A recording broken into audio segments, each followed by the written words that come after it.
नमस्कार, इन खबर में आपका स्वागत है। इजराइल ने कर दिया और भी घातक हमले का ऐलान। चौतरफा गिरेगा गाजा, अस्पतालों में मचा है हड़कंप। जी हां, इजराइल ने गाजा पर घातक हमले का ऐलान कर दिया है। इजराइल की सेना का कहना है कि वह जल्द ही हमास को खत्म करने के लिए जमीन, जल और आसमान से हमला करने वाली है।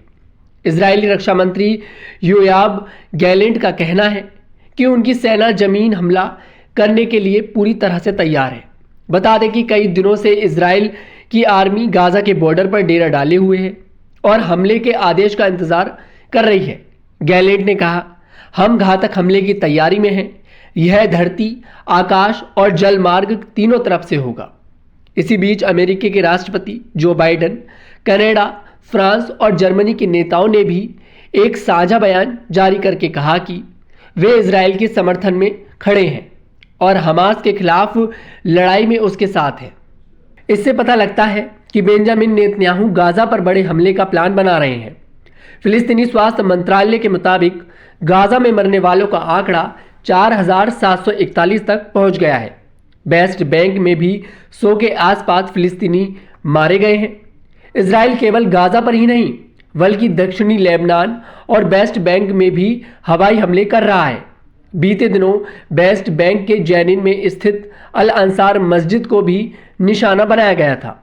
इजराइल का दावा था कि आतंकियों ने इस मस्जिद को अपना कमांड सेंटर बना रखा था। हमास के साथ हिजबुल्लाह ने भी हमले का ऐलान कर दिया है। ऐसे में इजराइल ने साउथ लेबनान में हिजबुल्लाह के ठिकानों को निशाना बनाना शुरू कर दिया। इजराइल के हमले के बीच गाजा के अस्पतालों में हड़कंप मचा हुआ है। गाजा में बिजली की भी समस्या गहरी हो गई है। अस्पतालों का कहना है कि अगर 1 मिनट के लिए भी बिजली कटी तो कई बच्चों की जान चली जाएगी। गाजा सिटी के शिफा अस्पताल के डॉक्टर ने कहा कि अगर ज़रूरी दवाओं की सप्लाई नहीं बहाल हुई तो बड़ी संख्या में मरीज मारे जाएंगे।